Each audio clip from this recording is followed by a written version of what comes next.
Labą dieną, norėčiau pakalbėti apie urgentinės būkles, sergant plaučių vėžiu. Ir pirmiausiai pradėčiau nuo vieno tyrimo. Ir šiame tyrime tai buvo patologų atliktas tyrimas, atlikta 100 ligonių sirgančių plaučių vėžių autopsijos. Ir čia lentelė, mato diagramoje, paminėtos tų ligonių mirties priežastys. Na ir matome tikriausiai, kaip ir suprantama, kad naviko progresavimas buvo dažniausia priežastis, bet matot, kad ta priežastis buvo tik 30% ligonių. Ir kitiem ligoniam 20% atveju buvo infekcija. Toliau matome metastazės, kraujavimas iš plaučių, plaučių embolija, difuzinis alveolių pažeidimas ir kitas. Tai jeigu sudėtumėm kartu naviko progresavimą ir metastazių komplikacijas, tai galime sakyti, kad tiesiogiai nuo plaučių vėžio, jo progresavimo arba sukeltų metastazių komplikacijų miršta maždaug pusė ligonių. Tačiau kitai pusiai ligonių mirties priežastys yra visai kitos ir iš jų, kaip matote, pirmoji vietoje ir dažniausia mirties priežastis buvo infekcija. Ir kokios tos infekcijos pasitaiko ligoniams sergantiems plaučių vėžių, vėlgi tyrimas labai gražiai parodė, mato 275 ligoniai, didžioji dalis tų ligonių sirgo 4. plaučių vėžio stadija ir matot, kad dažniausiai iš tų infekcijų pasireiškia bronchitas, antroje vietoje pneumonija, po to bakteremija, šlapimo takų infekcijos ir kitos truputį retesnis. Tačiau klinikinė prasme, aišku, suprantam, kad tos dvi dažniausias ir svarbiausios ir dėl ko ligonis gali mirti, tai yra plaučių uždegimas, tai yra pneumonija arba bakteremija. Tačiau pneumonijos pačios eigos ir diagnostikos ypatumai sergantiems plaučių vėžių yra svarbus, nes klinikiniai simptomai dažniausiai būna tokie ne visai specifiniai plaučių uždegimui, nes dalis jų yra sukelti plaučių vėžių. Nemaža dalis iš šių ligonių serga lėtinė obstrukcinė plaučių liga, dėl to, kad yra nemaža dalis šitų ligonių rūkaliai, tai yra sergantis ir plaučių vėžių, ir lėtinė obstrukcinė plaučių liga. Sunku diferencijuoti, sakykime, tos pokyčius po spindulinio gydymo, tai yra atskirti nuo radiacinio pneumonito, nuo kai kurių vaistų sukelto pneumonito, nuo chemoterapinių vaistų ar imunoterapijos vaistų. Galiausiai patys radiologiniai pokyčiai, tarkime, skystis pleuros ertmėje, kuris sergantiems plaučių vėžių gali būti dėl įvairiausių priežasčių, taip pat apsunkina vertinimą plaučių auringumo sumažėjimas dėl endobronchinio plaučių vėžių išplitimo ar skilties ar tai kažkokio, ar plaučio, sakykime, telektazė.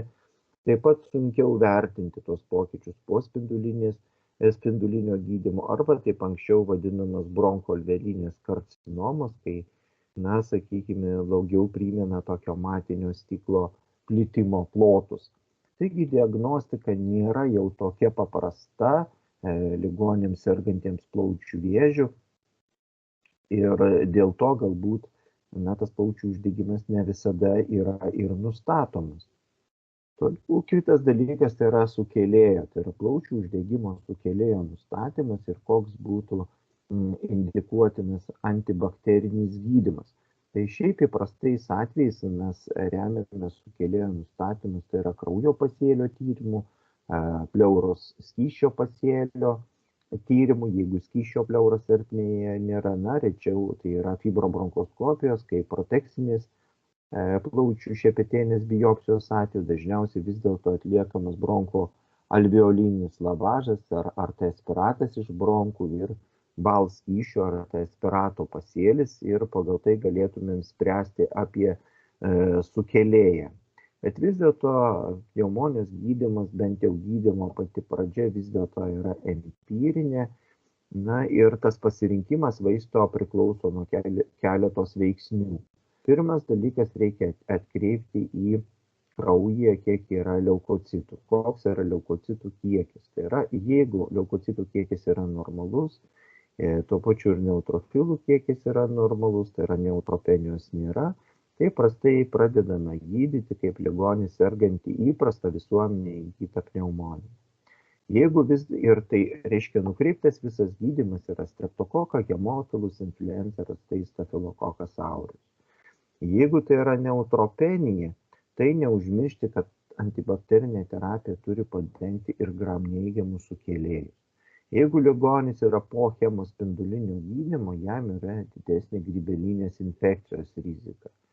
Na ir šiuo atveju, jeigu, sakykime, yra labai ryškia agranulocitozė, ar tai gydymas buvo skirtas epizodiškai granulocitų kolonijas stimuliuojančias faktorius, buvo sepsis, tai vėlgi yra žymiai didesnė invazinės grybelinės infekcijos gydymas, ypatingai jeigu nėra pirminio efekto nuo įprasto antibakterinio gydymo. Na ir vėlgi parodo atvejus, kodėl tai būna kartais ir sudėtinga. Čia yra endobronkinių plaučių vėžio pavyzdžiai, kairėje viršuje matome egzofitinis navikas, toliau dešinėje viršuje taip pat endobronkinis navikas, bet jau sutraukiantis bronką, įsiaurinantis jo spindį, ir apačioje mato tokia kaip kalafioras susidaręs navikas išaugęs ir plintantis toliau peribronkiškai, arba štai vėlgi siaurinantis spindį, kaip minėjau, tai gali sumažinti plaučio oringumą, o išsivysčius atelektazei, to dalis plaučio sukristi ir susidaro labai puikios sąlygos toliau bakterijoms daugintis. Na ir va štai iš tokių tipinių pavyzdžių, kai yra užkimštas bronchas, štai matote, yra navikas, jisai navikas yra iširęs, jame yra skysčio paviršius, ligonis toksai karščiuoja, na ir sakykime, gydymas vien tik antibakterinė terapija ne visada yra efektyvi, kartais reikia ir endobronkinių specialių intervencijų, ar tai kateterizuoti, sakykime, tą susidariusią tokią ertmę su skysčio paviršiumi ir bandyti išplauti, arba bent dalinai rekanalizuoti, sakykime, kvėpavimo takus, jeigu tas yra įmanoma. Čia primenu vėlgi chemoterapinį, ypač vaistų, hematotoksinį tą poveikį, tai reikėtų atkreipti dėmesį į neutrofilus, į citopenijos pradžią, kuri įprastai prasideda nuo 5 dienų, po 5 dienų nuo chemoterapinių vaistų vartojimo. Taigi ligoniams, kuriems anksčiau galbūt pasireiškia hematotoksiškumas chemoterapinio gydymo arba yra didelė rizika, rekomenduojame po savaitės laiko, po paskirtos chemoterapijos atlikti planinį kraujo bendrąjį tyrimą ir įvertinti eritrocitų, trombocitų ir ypač neutrofilų kiekį. Ir jeigu neutrofilų kiekis yra gerokai sumažėjęs, tai iš karto imtis prevencinių veiksmų. Na ir pačios neutropenijos tokios gydymas, ypač kai yra febrilija granulocitozė, tai nepakanka vien tik tai antibiotikų, tai pirminiam gydymui, matot, rekomenduojamas amoksicilinas su beta-laktamazių inhibitoriumi arba moksifloksациnas, skiriami iki 2 savaičių ir prastai jau galima nebeskirti, kai neutrofilų yra daugiau kaip 500. Na ir ligonis nekarščiuoja bent jau 3 dienas. Na ir tokiais atvejais visada skiriame granulocitų, monocitų kolonijų stimuliuojančius faktorius, reiškia podą, kiekvieną dieną leidžiami vaistai, iki tol, kol leukocitų kiekis bus maždaug apie 7 000. Šita būklė, aišku, reikalauja tokio greitų sprendimų, nes, sakykime, užvilkinus būklę ligonio prognozė yra ypatingai bloga, nes iš esmės prilygsta sunkaus sepsio prognozijai. Na ir čia matote štai koks yra apibrėžimas, dar kartą primenu, tos febrilios neutropenijos, tai yra temperatūra virš 38 ir 3, ir absoliutus neutrofilų kiekis yra mažiau negu 500 mikrolitre. Na ir matote, čia yra parašyta tokios bendrosios rekomendacijos, ką reikėtų, sakykime, daryti. Tai neužmiršti granulocitų, monocitų kolonijos stimuliuojančių faktoriaus paskyrimo, tai yra taip pat antibiotikų tokiem ligoniams, reiškia, paskirimas. Ir vienas iš požymių, kuris kartais gali išduoti, kad yra toksai dalykas, tai dažnai šitiem ligoniams kartu būna ir mukozitas, tai yra burnos išopėjimas, burnos degimas. Tai jeigu ligonim yra tokie klinikiniai požymiai, tai reikia atlikti kraujo bendrąjį tyrimą, na ir įvertinti tenai esamų leukocitų kiekį. Na ir čia vėlgi parodyta ESMO, tai yra Europos onkologų draugijos rekomendacijos, kaip reikėtų elgtis, sakykime, su tuo ligoniu. Matote, viskas skaičiuojama yra pakankamai greitai, tai yra valandoms. Ir jeigu ligonis, matote, karščiuoja, tai iš karto reikėtų imtis priemonių. Jeigu jisai nekarščiuoja ligonis, o yra tik tai leukocitų kiekio sumažėjimas, tai reikėtų įvertinti, ar jo rizika yra didelė, ar rizika yra maža. Mažos rizikos ligonėms, jeigu tai yra leukocitų daugiau kaip 500 ir ligonis nekarščiuoja, galima galbūt būtų gydyti ir geriamaisiais antibiotikais. Na, jeigu leukocitų kiekis mažesnis, ligonis karščiuoja, aišku, dažniausiai reikalinga hospitalizacija tokio ligonio ir sisteminių intraveninių antibiotikų skirimas. Visais atvejais prieš paskiriant antibiotiką būtinai reikia paimti kraujo pasėlius. Ir čia matote, kad ligonėms ypač didesnės rizikos, kaip aš minėjau, kad kai ligonis nekarščiuoja mažiausiai 3 dienas, kiti, matot, siūlo net iki 7 dienų, kad ligonis nekarščiuoja, tada jau galima būtų klausimas antibiotikų nutraukimo, bet dažniausiai vis dėlto juos reikia skirti, nors čia siūlo iki 10 dienų, bet kitose rekomendacijose siūlo juos skirti iki 2 savaičių. Kita urgentinė situacija, tai yra kraujavimas iš plaučių ligonėms sergantiems plaučių vėžių. Šiaip atsikosimas krauju stebimas maždaug nuo 7 iki 10% ligonių, tai yra tiesiog kaip vėžio vienas iš klinikinių simptomų, ir tai nereikėtų vadinti kraujavimu iš plaučių. Tai yra, kai nedidelis kiekis, įprastai skrepliuosi, nedidelė kraujo priemaiša.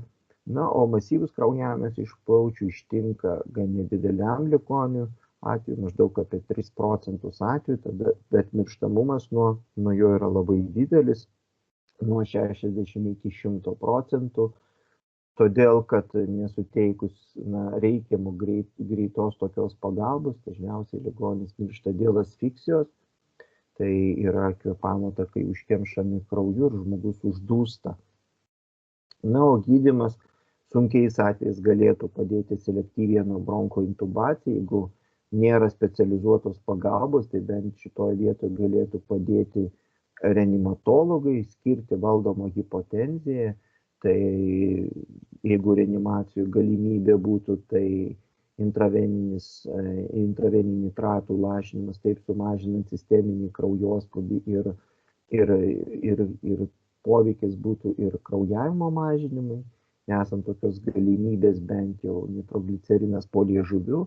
Na ir specializuota, aišku, pagalba, tai yra įvairios bronchoskopinės kraujavimo stabdymo priemonės arba kvėpavimo takų, sakykime, obturacija specialiam kempinėm, ar tai išpūsti kateterį su balionėliu ir užkimšti tai bronchų. Ir vėliau, aišku, galima atlikti bronchinių arterijų embolizaciją.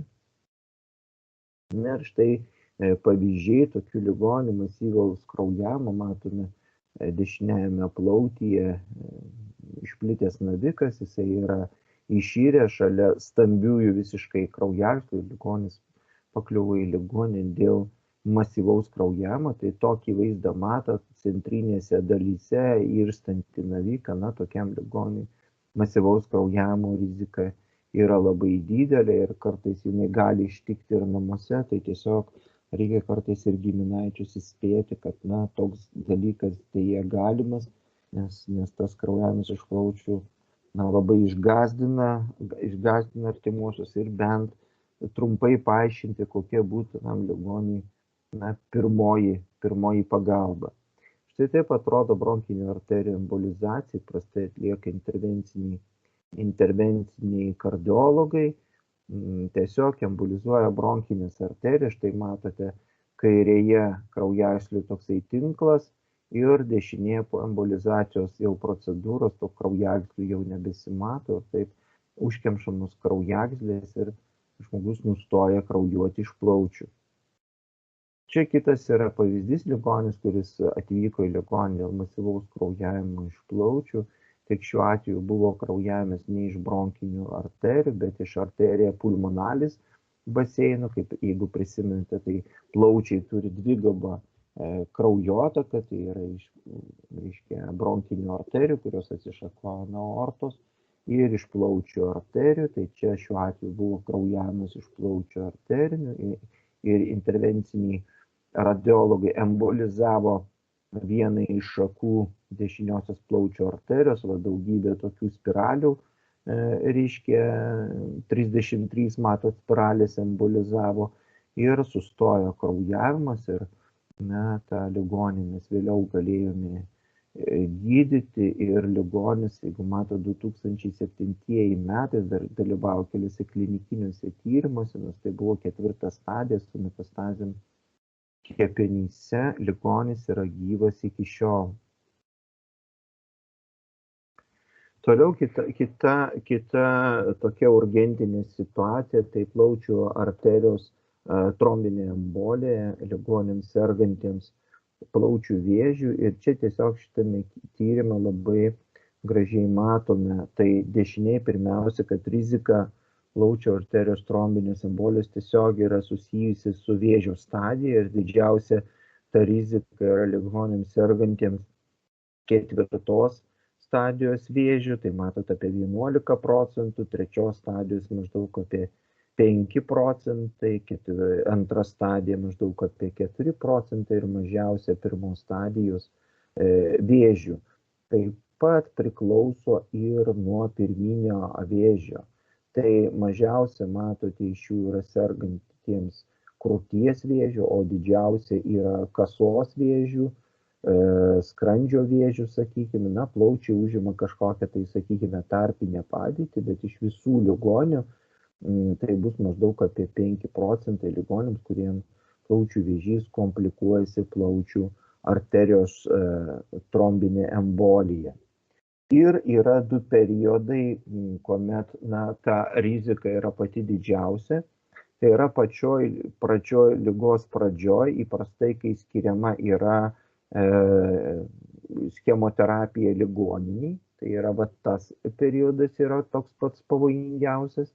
Ir kitas periodas, kai liga jau pradeda, sakykime, progresuoti, pradeda ligonio būklė blogėti, tai tie 2 periodai yra didžiausi trombinės embolijos, sakykime, rizikos periodai.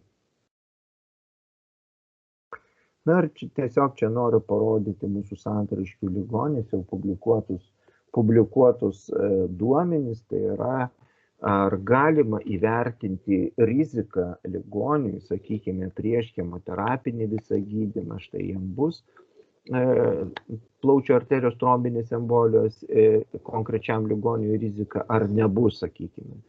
Ir yra tokia naudojami Korana skalė, kuri tarptautinė rekomenduojama įvairių navikų atveju, tačiau jinai, kai buvo validuota, tai ten buvo ligoniai sergantis įvairiais navikais, ne tik plaučių, bet ir kitų lokalizacijų navikais. Mes savo tyrėme tik ligonius sergančius išplitusių plaučių vėžių, tai pasirinktinai tik plaučių vėžių sergantis ligoniai ir galime pasižiūrėti, kada buvo didžiausia rizika plaučių arterijos trombinės embolijos, tai mūsų duomenimis tai yra pirmi 6 mėnesiai. tai prastai sutampa su chemoterapiniu aktyvaus gydymo tuo periodu, vėliau ta rizika matome, kad gerokai yra mažesnė. Tai yra pirmi 6 mėnesiai yra pati didžiausia rizika.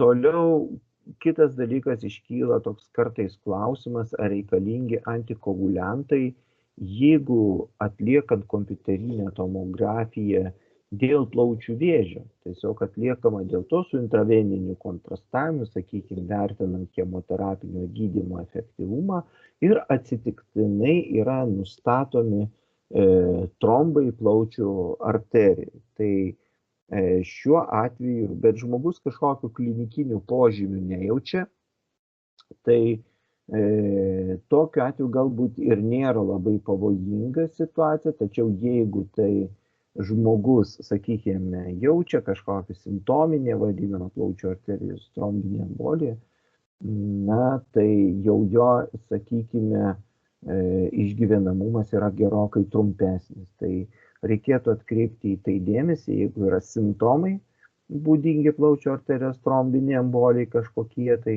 ir atsitiktinai, kad ir nustatome tuos trombus, na, gydyti taip, kaip ir ligonis sergantiems plaučių arterijos trombinė embolija, nors tai trombai yra ir distalinėse plaučių arterijos šakose.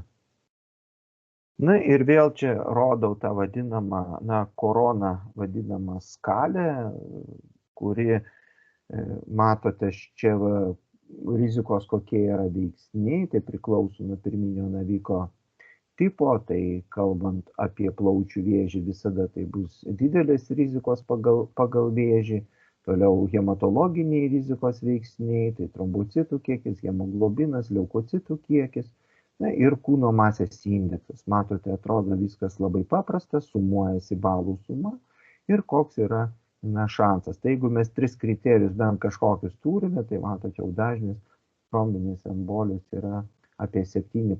Bet čia matot įvairių lokalizacijų pirminiai navikai.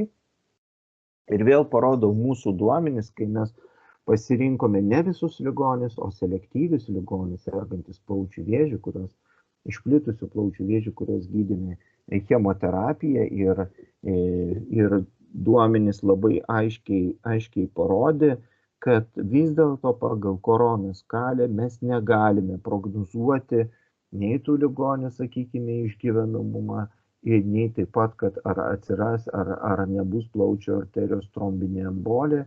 Tai tyrimas parodė, kad šita skalė sergantiems plaučių vėžių nelabai yra patikima. Ir vėlgi rodau kitų tyrėjų duomenis, į ką reikėtų galbūt atkreipti dėmesį, į tuos rizikos veiksnius, kurie didintų plaučių arterijos trombinės embolijos riziką. Tai matote, kad didžiausia rizika, tai jeigu anamnezėje yra buvusi giliųjų venų trombozė. Toliau antras pagal dažnį kriterijus, tai yra D dimerų koncentracijos padidėjimas kraujyje. Toliau ligoniams sergantiems adenokarcinoma, 3-4 vėžio stadija ir skiriama chemoterapija. Bent jau mes tuos kriterijus tokius žinome, bet kaip juos vertinti visus kartus kompleksiškai, kol kas išlieka daug neaiškumų. Na ir kada siūloma prevenciškai skirti gydymą sergantiems plaučių vėžių, tai ligoniai gydomiems ligoninėje, tai tie, kurie gydomi chemoterapija ligoniams, kad liktai jiems būtų labiau tikslingiau skirti prevencinį gydymą, o ambulatoriškai skirti tik didelės rizikos ligoniams, kas yra ta didelė rizika, yra sunkiai apibrėžiama, nes koronos skalė deja sergantiems plaučių vėžių nelabai tinkima.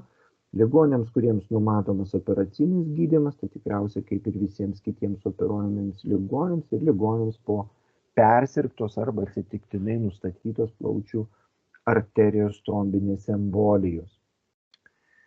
Toliau kita urgentinė tokia klinikinė situacija, tai štai matote 46 metų vyras, kuris rūkęs 15 metų. Ir buvo gydytas dėl plaučių uždegimo, bet dėl skirti antibiotikai atsirado štai tokie pokyčiai, jie buvo vertinti kaip alergija antibiotikams ir pakliuvo į santaros klinikas ir pakliuvo į pulmonologijos ir alergologijos skyriuje, turint omeny, kad galbūt tai alergija antibiotikams, kad tačiau vien tik apžiūrėjo šitą ligonį iš išorės, matosi, kad čia ne alergija, o įsiplėtusių venų tinklas. Na ir natūralu, kad atlikus jau tyrimus nustatėme, kad tai yra dešinio plaučio šaknyje išplitęs, matote, vėžys, smulkių ląstelių vėžys su metastazėmis kauluose ir visiškai užspausta viršutinė tuščioji vena, tai yra viršutinės tuščiosios venos suspaudimo sindromas ir dėl to atsiradusios, išsiplėtusios venų kolateralės. Vėl kita situacija, tai yra ūmesniais tokiais atvejais, kai kartais net nespėja išsivystyti tos kolateralės, nes jas nesunku pamatyti, tiesiog išrengti reikia ligonį ir pamatyti. Tai yra vena cava superior obstrukcija ir jos diferencinė diagnostika su angioedema. Tai matot kairėje ligonis, kuriam yra vena cava superior obstrukcija, o dešiniai matot ligonį, kuri yra angioedema. Tai įprastai patinsta veidas vena cava superior sindromo atveju, patinsta rankos. Ir kas yra labai svarbu, tai yra to patinimo atsiradimo greitis, nes angioedema įprastai viskas atsiranda maždaug per 1 parą. Tai dar greičiau būna, kad tai per keletą valandų. Vena cava superior obstrukcijos požymiai įprastai reikia keletos dienų, kartais ir keletos savaičių. Tai yra žymiai tas lėtesnis procesas vyksta ir labai dažnai tinsta rankos. Tai vien tik pagal tokius požymius galima atskirti, ar tai angioedema ar vena cava superior obstrukcija. Kaip jinai gali pasireikšti, kaip matot, smulkių ląstelių plaučių vėžių dažniau būna maždaug apie 10% ligonių ir nesmulkių ląstelių plaučių vėžių maždaug apie 2%. Tai kaip matot, hemodinaminiais dalykais, tai veido, rankų, reiškia patinimais, kaklo venų įsiplėtimų, atsirandančiam kolateralėm krūtinėje ar kartais net ant nugaros. Na ir kitais simptomais gali būti respiraciniais, tai dažniausiai atsiranda dusulys arba lengvas tridoras dėl gerklų edemos arba neurologinė simptomatika dėl smegenų edemos, tai yra galvos skausmas, sąmonės sutrikimas, tokia neurologinė simptomatika. Koks geriausias būtų gydymo metodas, tai yra vena cava superior sindromo, tai be abejonės yra vena cava superior stentavimas, tai įprastai atlieka intervenciniai kardiologai, tiesiog įkišamas stentas į tą kraujagyslę. Jeigu tas yra įmanoma, nes ne visada tas įmanoma, jeigu navikas yra nesuspaudęs, o peraugęs pačią kraujagyslę, tai kartais to padaryti techniškai neįmanoma, bet tai yra efektyviausias gydymo būdas, nes ligonio būklė sparčiai pradeda gerėti. Smulkių ląstelių karcinomos atveju visai neblogai padeda chemoterapija, radioterapija arba šitų gydymų darinys. Matote, efektas iki 80% atveju tiesiog savaime atslūgsta tas suspaudimas, nes smulkių ląstelių plaučių vėžio atvejais jau tas efektas yra truputėlis mažesnis. Iki stentavimo, sakykime, dažnai yra rekomenduojamos tokios palengvinančios priemonės, tai yra sėdima ligonio padėtis, nedidelė diuretikų dozė, sakykime, furozemido kokį 20 mg ar torozemido 10 mg atitikmuo, nedidelė kortikosteroidų, dažniausiai deksametazono 2-4 mg, sakykime, dozė ir nedidelė smulkiamolekulinio heparino dozė, tiesiog išvengiant tos suspaustos vena cava superior trombozės. Tai įprastai kokio fraksiparino, tarkim 0,6 ml vieną kartą per dieną, taip galima stabilizuoti ligonio būklę ir toliau jau spręsti dėl stentavimo. Jeigu tas neįmanoma, tada klausimas radioterapijos ar chemoterapijos. Kitas svarbus dalykas ir ūminės tokios urgentinės būklės, kai reikia imtis neatidėliotinių veiksmų, tai jos atsirado, poreikis atsiradus naujiems gydymo metodams, tai vadinamai imunoterapijai, ir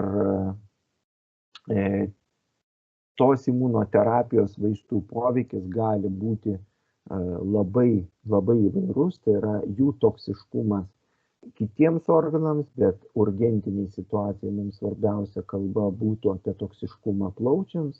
Ir pasireiškimas tai gali būti labai įvairus, kaip organizuojanti pneumonija, hipersensityvinis pneumonitas, nespecifinė intersticinė pneumonija, išvis nespecifiniai kažkokie tai, sakykime, pokyčiai.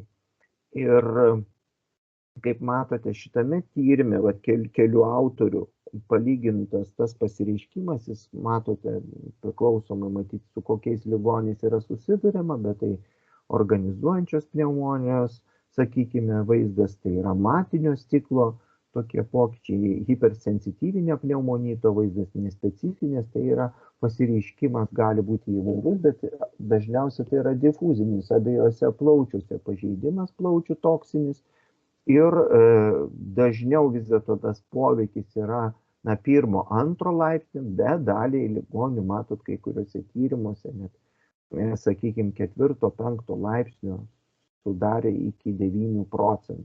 Šiaip bendrai paėmus, tai jisai sukasi apie 3-4%, kuriems gali sukelti sunkų gyvybei pavojingą toksinį plaučių pažeidimą.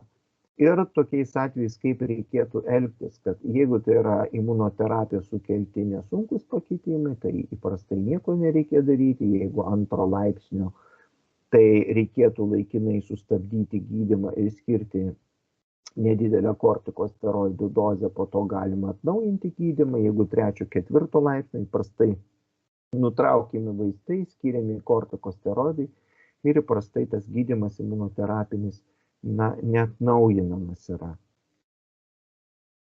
Ir čia tiesiog vėlgi įvairūs pavyzdžiai ir sakykime, pasireiškimo būdai ir kortikosteroidų poveikis, tai viršuje matote organizuojančios pneumonijos, sakykime, kaip pasireiškimas ir rezorpcijos mažėjimas. Toliau matote hipersensityvinio pneumonito koks poveikis.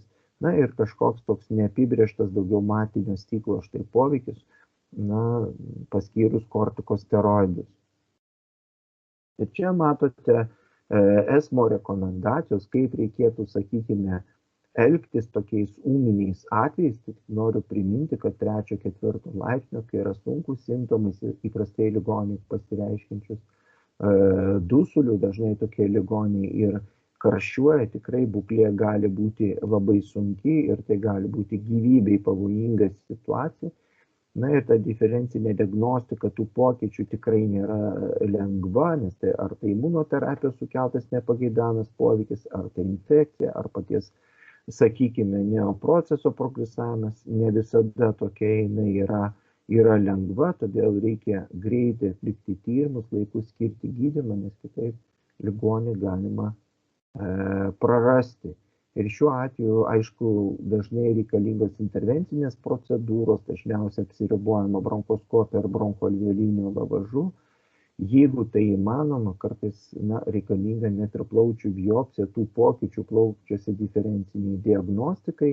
Ir kaip matot, 3-4 jau laipsnio sunkumo atvejais, tai reikalinga hospitalizacija, didelis dozės intraveninių kortikosteroidų skirimo, ir tikėtis, kad tie pokyčiai mažės, nes įprastai tas pokytis, sakykime, po truputį tvarkosi per, dažniausiai didžioji dalis ligonių gerokai pagerėja per pirmas 6 savaitės. Ir noriu tiesiog parodyti keletą tokių klinikinių atvejų. 48 metų moteris, kuriai 2018 metų rugsėjo mėnesį diagnozuotas plaučių vėžys, tai yra iš biopsinės medžiagos operacijos metu, bet jau nustatyta, kad tai buvo 4 stadija. Deja, dar Lietuvoje taip yra, kad operacijos metu diagnozuojami vėžiai, lyg tai kaip ir neturėtų tai būti, bet tokia yra realus toks yra gyvenimas. Nustatytas metastazės tarpuplaučiuose plaučiuose. Dėl 4 stadijos vėžio skirti 6 chemoterapijos kursai karboplatino, paklitakseliu, bevacizumabo. Ir pabaigus tą gydymą, prieš 1,5 mėnesio, pasak ligoninės, jai diagnozuotas buvo liktai metastazės pilvo limfmazgėse, su savim pacientai išrašų neturi, vargina intensyvūs pilvo skausmai, skirti nuskausminami tramadolis, ketanolas, liktai kažkas tai pagerėjo. Ir prieš 3 savaitės ligoniai buvo skirtas pirmas imunoterapijos kursas atezolizumabu. Taigi pas mus pakliuvo ligoniai, kurie gydyta nuo 4 stadijos vėžių pradžioj chemoterapija, po to įtarus progresavimą, bet neturėjo su savim jokių medicininių dokumentų, jai buvo paskirtas vienas kursas imunoterapijos. Ir ligonė atvyko dėl to, kad jinai labai stipriai duso. Kaip matote, temperatūros kreivė febriliai karščiavo iki 40 laipsnių, C-reaktyvus baltymas 64, dedimerai kraujai 39, beveik 40 tūkstančių, pro BMP nepadidėjęs, saturacija 95, bet tai skiriant 6 litrus deguonis per nesandarę kaukę, kraujo tyrimą matome nedidelę leukopeniją, toliau matome, kad yra limfopenija. Ir štai va tokioje situacijoje, ką su ligonė daryti, ligonės būklė buvo per sunki kokiai intervenciniai procedūrai, atlikome respiracinių virusų tyrimus, matote, įvairiausių tyrimų paletė, nei vieno viruso neaptikta. Ir tada prasidėjo tokia diferencinė diagnostika. Tai kas čia yra infekcija? Tai dimerai prisimint labai dideli, gal plaučių arterijos trombinė embolija, galbūt tai yra vėžio progresavimas, nes ir vaistas buvo skirtas dėl vėžio progresavimas, ar tai imunoterapijos sukeltas pneumonitas. Na ir skirti jai buvo ir antibiotikai plataus spektro, bent jau paneigti infekciją ir tiesiog nieko daugiau, kadangi efekto jokio klinikinio nebuvo, mes tiesiog eksiuvantibus paskyrėm deksametazoną. Ir matote, koks efektas po gydymo. Čia matote sausio 3 dienos kompiuterinė tomografija ir sausio 31, tai yra po gerų 3 savaičių, pokyčiai praktiškai beveik visi išnyko, tai yra akivaizdus efektas tiek radiologinis, aišku, tiek ir klinikinis, ligoniai nustojo karščiuoti, dusulys išnyko. Tai visa tai buvo vertintas kaip imunoterapijos sukeltas pneumonitas.